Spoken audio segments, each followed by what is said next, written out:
I learn more and more, but my hope and sanity depletes faster and faster. Space coconut. So, what I've thought about doing is that not too many people know about the lore of Dead by Daylight. Um, as some people like my voice, and so I thought that I would read from the journal. I forget his last name, but we'll read Benedict's. Yeah, we'll read Ben's journal. And I'm not sure if I'm going to read through all of it or read through some of it. Um, but let me know what you think if you enjoy this. And if you do, I'll probably read the in-game lore for all of the characters, even those disgusting survivors. But let's do this. Let's see here. Benedict's Journal, September 12th. I began my search in the summer of 1956 after hearing of the town of Weeks, a place that had an unusual number of missing persons reports. America is filled with such towns, but what made this one more odd than some was that there had never been a report of a body found. Indeed, the number of open missing cases stood at a staggering 364, the last of which happened a mere 10 weeks ago. So, thusly I embark on my journey. September 21st. It only took me a few hours upon my arrival to feel the malignant presence that lurked in the forgotten town of Weeks. Its buildings and structures in various stages of decay, all of them abandoned to the ravages of time. I visited the library in Weatherfield, a nearby town. It didn't take me long to find information about the region. Once a vast, prosperous, and sprawling industrial area, Weeks suddenly became a ghost town. Not through the lack of iron ore, but on account of a series of terrible disasters. Once again, I had found a place touched by the darkest of evils, so powerful that it spread like a virus in the area, consuming the world around it, rotting the core from within. The locals of Weatherfield would not discuss or talk further of the town of Weeks. The locals acted like the sort of thing you would see in your weekly penny dreadful, their eyes wild with terror. What happened here? September 23rd. I have spent 2 days in this derelict library. The archives are somewhat unorganized, but I have managed to learn more about the town of Weeks. I get this eerie feel as I sit in that basement, but I feel a need to learn more. I have come too far now. I managed to piece some parts together, and it seems like everything leads back to the Macmillan estate, a huge industry with a mine and foundry in the former heart of Weeks. I found some police reports and complaints, but no sign of legal action. The archives here do not tell the whole story, but my mind tells me that I need to find this place. As the Macmillan estate might sit upon some answers about these unexplainable disappearances, I simply must go further. I feel somewhat uneasy as my comfort zone most often is behind a desk, but I cannot be shackled to words and must instead make use of action. All I have managed to find out is that some deaths occurred, and it was just shortly after that this rot took hold of Weeks. I have tried to find my way, and I asked the librarian, but she refused to even talk about it. Old maps in the archive show the way, but nobody is willing to take me.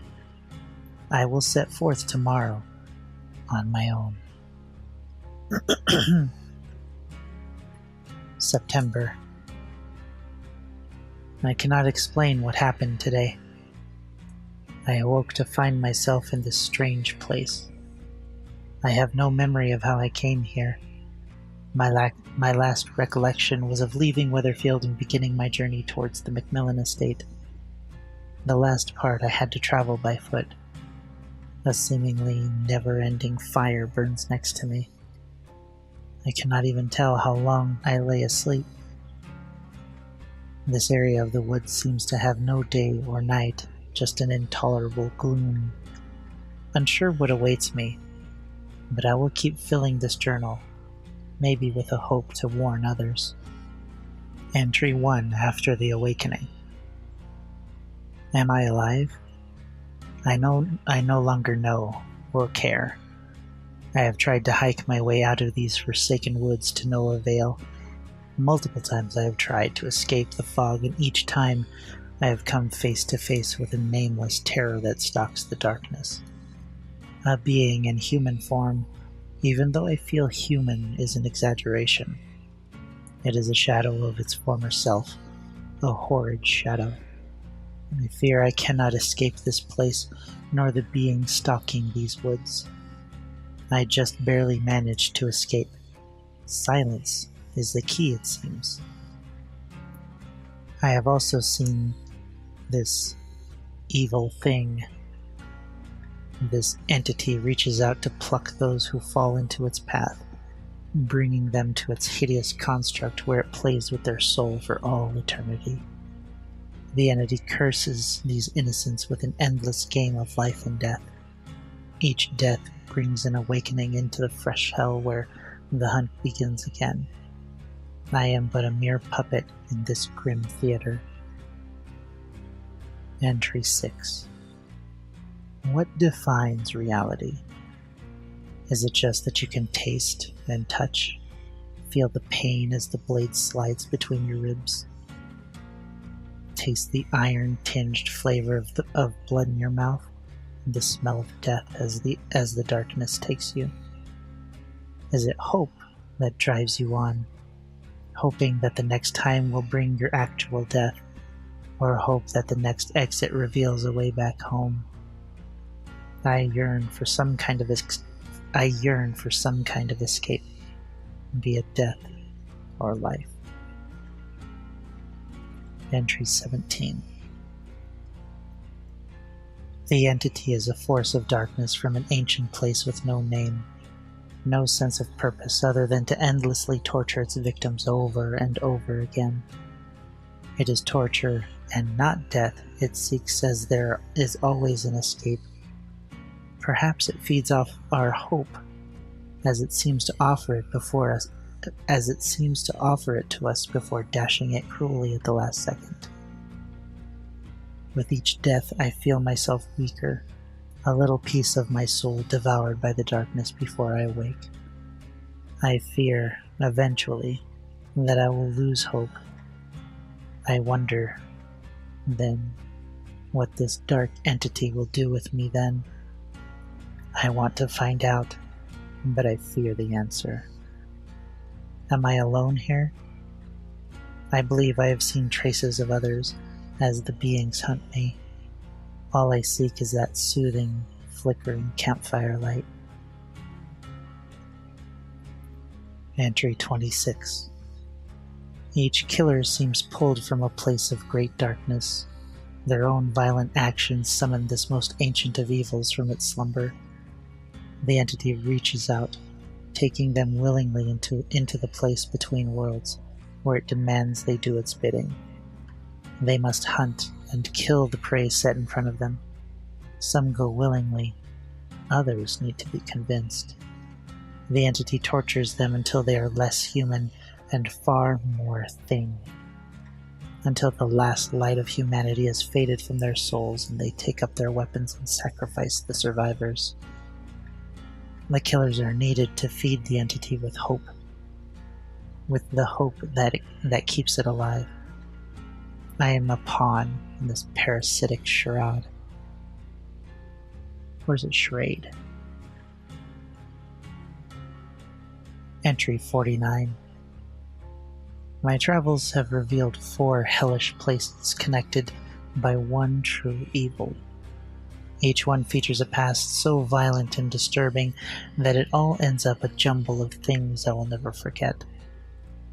In these places of such foul thought, something lurks between the fabric of what we know as real and the dream world. Awoken by violence, it touches our world, calling the killers and victims to it. The more it pulls from the real world, the stronger it becomes, and the more it spreads. I came seeking answers, but I drown in riddles instead. I know not how long I will be able to carry on. I have all the time in the world, but only during the small pauses that I am granted. During the hunt, my time is restrained. I learn more and more, but my hope and sanity depletes faster and faster. What is to become of me? Have the killers started out at this campfire too? I bid this journal adieu. I must focus on staying alive. Let me know what you think.